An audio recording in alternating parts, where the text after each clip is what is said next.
Hello, all of you. Today we are going to see our lessons. We have seen already chit chat questions and the warming up activities. Second activity, that is real character and we can say that imaginary persona. We have already seen that. The next one we are going to see the necklace part 1. This one is very interesting story. हा जो काही lesson आहे the necklace हा खूपच सुंदर आणि खूप interesting असा आहे. See that one. Mathilde was a pretty and a charming girl born as Eve by an error of fate into a family of clerks. She had no means of becoming known, understood, loved, or to be wedded to an aristocrat. And so she let herself be married to a minor official at the Ministry of Education. In this lesson, the first character is given here a Mathilde. आता Mathilde means that एक character आहे. ती जी Mathilde was a very pretty आणि charming girl, खूप सुंदर आणि आकर्षक अशी मुलगी होती. If by an error of fate into a family of clerks, म्हणजे एक जसं काही तिचं थोडंसं नशीब म्हणावं, कम नशिबी, जेणेकरून ती एखाद्या क्लर्कच्या फॅमिलीमध्ये ती जन्माला आली. She had no means of becoming known, understood, loved or to be wedded to an ॲरिस्टोक्रेट.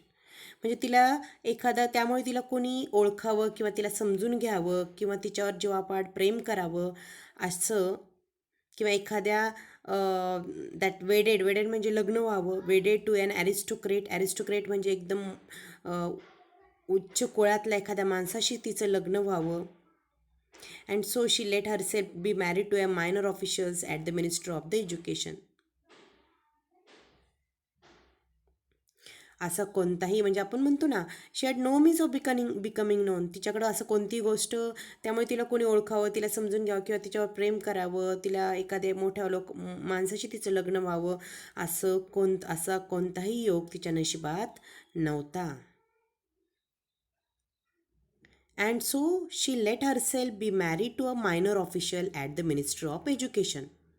आणि म्हणूनच त्यांनी जे काही मंत्रालयातील किंवा शिक्षण खात्यातील जो काही मायनर ऑफिशियल म्हणजे कनिष्ठ जो काही कर्मचारी होता त्याच्याशी लग्न करण्यास तिने होकार दिला होता, तयार झाली होती. She dressed plainly because she had never been able to afford anything better. She suffered endlessly, feeling she was entitled to all the luxuries of life. She suffered because of her shabby, poorly furnished house. She dressed plainly. ती काय करायची? Plain dress घालायची, साधेसे कपडे घालायची, कारण she had never been able to afford म्हणजे परवडणे. तिला काही परवडणार नव्हतं चांगले मस्त व्यवस्थित छान छान कपडे घालणं, कारण ती गरीब कुटुंबामध्ये किंवा गरीब कुटुंबात जन्माला आली आणि मायनर ऑफिशियलशी, कनिष्ठ अशा कर्मचाऱ्याची तिने लग्न केलेलं असतं, त्याच्यामुळे तिला चांगले कपडे घालणं काही परवडणार नव्हतं. She suffered endlessly, feeling she was entitled to all the luxuries of life. She suffered because of her shabby, poorly furnished house. तिच्या आयुष्यामध्ये अशा कोणत्याही चैनीच्या गोष्टी नव्हत्या आणि सर्व चैनीच्या गोष्टी मिळवायचा आपल्याला हक्क आहे असं वाटून ती अपार दुःखी व्हायची. तिचे घर जुनाट होतं, दॅट शॅबी, जुनाट होतं. पोअरली फर्निश म्हणजे कोणत्याही प्रकारचं फर्निचर नव्हतं, गैरसोय, भरपूर काही गैरसोय, बसण्यासाठी जागा नाही, कुठेही जागा नाही, असं गैरसोयीने भरलेलं होतं. आणि त्यामुळे तिचं जे काही लाईफ होतं that is totally very poor one, very sad one. All these things that another woman of her class would not even have noticed tormented her and made her resentful. She dreamed of a grand palatial mansion with vast rooms and inviting smaller rooms, perfume for afternoon chats with close friends.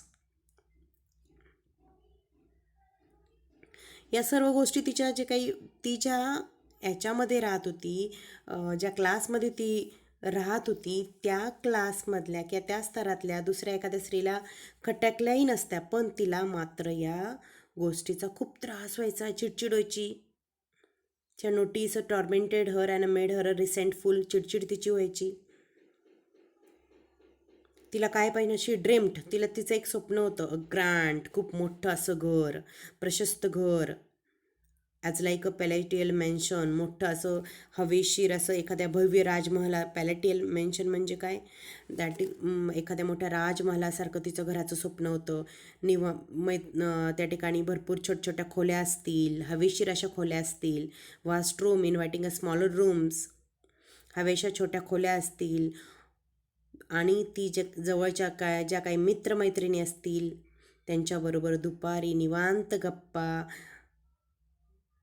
मारत त्या ठिकाणी बसलेली असेल. The perfume room, perfume for afternoon chats, म्हणजे निवांत गप्पांसाठी सगळं घर सुवासाने भरून गेलेलं असेल असं तिची इच्छा होती. Yet she had no rich dresses, no jewels, nothing, and these were the only things she loved. She wanted too much to charm, to be invite, to be sought after. Yet she had no rich dresses, तिच्याकडं कोणतेही महागडे असे कपडे नव्हते, आणि याच गोष्टी तिला हव्याशा वाटत होत्या आणि तिला याच आवडायच्या. आणि she wanted to so much to charm, आणि तिला या आकर्षक वस्तूंचा अगदी हेवा वाटेल अशा सर्व उंची ज्या काही गोष्टी असतात त्याचा खूप हव्यास होता. शी had a rich friend, a former schoolmate at the convent, whom she avoided visiting because afterwards she would weep with regret, despair and misery. She had a rich friend, तिची कॉन्व्हेंट शाळेतली एक श्रीमंत अशी बालमैत्रीण होती. पण तिला काय करायची, शी अवॉइडेड व्हिजिटिंग, तिला ती भेटणं टाळायची, कारण भेटल्यानंतर तिला आपले हाल कळतील. Afterward she would wept with regret, आपले हाल आठवून स्वतःविषयी कीव किंवा निराशा आणि दुःख वाटून रडू येईल असं तिला वाटायचं. One evening her husband came home with an air of triumph, holding a large envelope in his hand. Look, he said, yes something for you, yes something for you. एके दिवशी संध्याकाळी तिचा जो काही नवरा होता, अगदी that is a air of triumph, म्हणजे अगदी विजयी, आपण म्हणतो ना, खूप त्याला आनंद झाला होता. विजयी मुद्रेने तो घरी आला. त्याच्या हातामध्ये होल्डिंग अ लार्ज एनवलप, एक लिफाफा होता, आणि तो काय म्हणाला, बघा मॅथिल्डेला, लुक, हे बघ, here is something for you, मी तुझ्यासाठी काय आणलं आहे. She tore open the paper and drew out a card on which was printed the words. She tore up, तिने काय केलं मग, जे काही ते कार्ड होतं तिने ते पाकिट फोडलं आणि त्यातून एक इन्व्हिटेशन, एक कार्ड तिने बाहेर काढलं, आणि त्याच्यावर काहीतरी लिहिलेलं होतं. That the minister of educations and ma'am George